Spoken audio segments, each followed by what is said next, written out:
Hello আম্মু, কি হইছে কান্তাছিস কেন? আম্মু তোমার জামাই আজকে আমার বাপ মা তুলে গালিগালাজ করছে। আরে বাবা, সংসার জীবনের কমায় তোর বাপে আমার কত গাইলে দেহস না, একটু ধৈর্য ধর। আচ্ছা ঠিক আছে। হ্যালো আম্মু, আম্মু তোমার জামাই আজকে আমার গায়ে হাত তুলছে, আরে স্বামী একটু মারতেই পারে। অনেক মারছে। আমি কাইসা বড় আর আসবি মানে কি কস তুই? স্বামী স্ত্রী একটু ঝগড়াঝাটি হইলে মারামারি লইলে কি আয়া পড়তে হইব?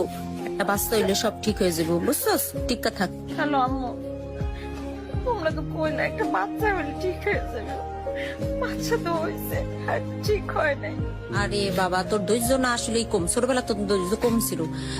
আমারে মারে, খালি মারে, বাচ্চাটার দিকেও খেয়াল নাই। রে দুই এক বেটা মেজাজ গরমই থাকে, বেটার কাম করে আহে, বুঝোস না? টিক্কা থাক, টিক্কা থাক। হ্যালো আম্মু, আজকে আমার শাশুড়ি আমারে মারছে। আমার ননদ অনেক কথা কইছে। আরে বাবা, তোর দাদি ফুবু আমার কম কইতো কত মারতো। আমি কি এমন করতাম? কোনদিন গেছি? সহ্য করতে পারি না তো।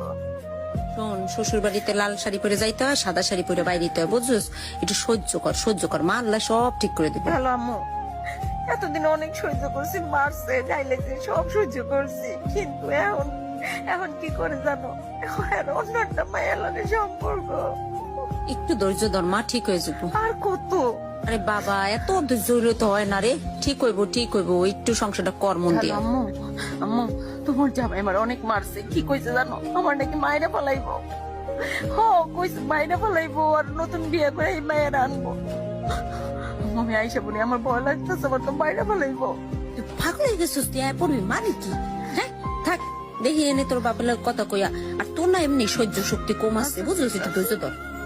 আমি জানি আমারে বাঁচতে দেব না, দেব না আমারে বাঁচতে। আল্লাহ শুনছিস নি ওদের বউ নাকি মরে গেছে গা।